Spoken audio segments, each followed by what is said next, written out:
ladies and gentlemen. My name is Lauren Grace, and welcome back to TechMag's Daily News. Today's headlines: Zim Diplomat appointed AU Envoy to US. Government Mulls legislated cleanup campaign. Mashurugwi kills Rusape man for not producing lobola money paid for his daughter.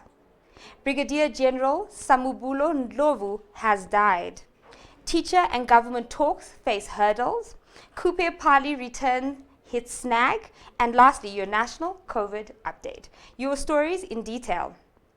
Zim Diplomat appointed AU Envoy to US. Zimbabwe's ambassador to Malawi, Hilda Suka Mafudze, has been appointed the African Union Envoy to Washington, replacing Africana Chimombiri Quo, who was fired last November over alleged abuse of funds. Saku Mafudze, who was appointed Zimbabwe's ambassador to Malawi last year by President Emmerson Mnangagwa, is expected to fly to Washington next week and is currently in Addis Ababa, Ethiopia, at the AU headquarters. I am humbled and appreciative to be able to represent my continent in the US, said Saku Mafudze, who served as MDC legislator for Murondo constituency from 2000 to 2005.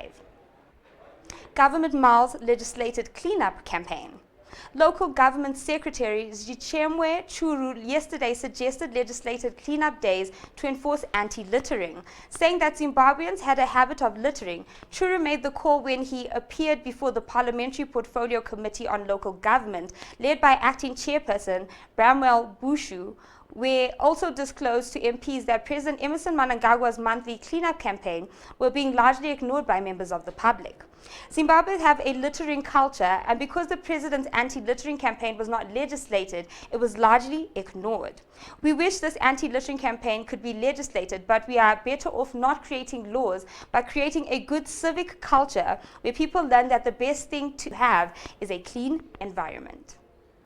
Mashurugwi kills Rusape man for not producing lobola money paid for his daughter.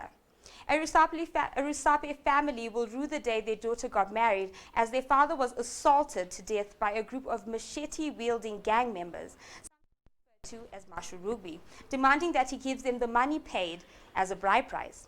The sad incident was narrated by Manicaland Province Deputy Spokesperson, Assistant Inspector Lakson Chandanda, who said Mashurugwi assaulted Boas Matuse, demanding money he received as lobola for one of his daughters and burial society money. The gang stormed the home at around 7 p.m. on the day to find now deceased Boas Matuse relaxing in the kitchen with his wife Tandiwe Makunyana. The gang forcibly entered the kitchen wearing face masks and woolen hats, holding knives, machetes, and wooden sticks. Brigadier General Sambulo Ndlovu has died. Brigadier Ndlovu, whose Chimurenga name was Stanley Hlayabeni, died yesterday at Parinate Group of Hospitals due to COVID-19 related illnesses. Zimbabwe's National Army Commander Lieutenant General Edzai Solomon Chanyuka Chimo confirmed the death. Brigadier Ndlovu, who was survived by his wife Sarah and 6 children, 3 boys and 3 girls. The ZNA has said in a statement that funeral and burial arrangements will be carried out according to World Health Organization guidelines on COVID-19. Teacher government talk face hurdles. Negotiations between teachers and government over salaries could hit a snag, with the employer expressing fear that further salary adjustments could trigger inflation and reverse the gains made by government on price stabilization. Teachers, on the other hand, abandoned classes when schools reopened last Monday for final examinations, demanding not less than $520 in salaries, a position which Labour Minister Paul Mavima said was not feasible. Kupe Pali return hit snag. MDCT interim leader Thokozani Kupe and her 14-party nominees marched to Parliament, where they were set to replace recalled MDC Alliance MPs, is now hanging in the balance following an urgent court application to stop the process. Kupe and her acolytes were likely to be sworn in today after ZEC last Friday confirmed the filling of 15 seats by her party nominees, where she was also set to become the leader of the opposition in the National Assembly. The ZEC notice came despite the electoral body sitting on over 10,000 objections to general notice 2078 of 202 of July informed the public that it had received notice from Parliament of 15 PR seats vacancies, according voters 14 days to object.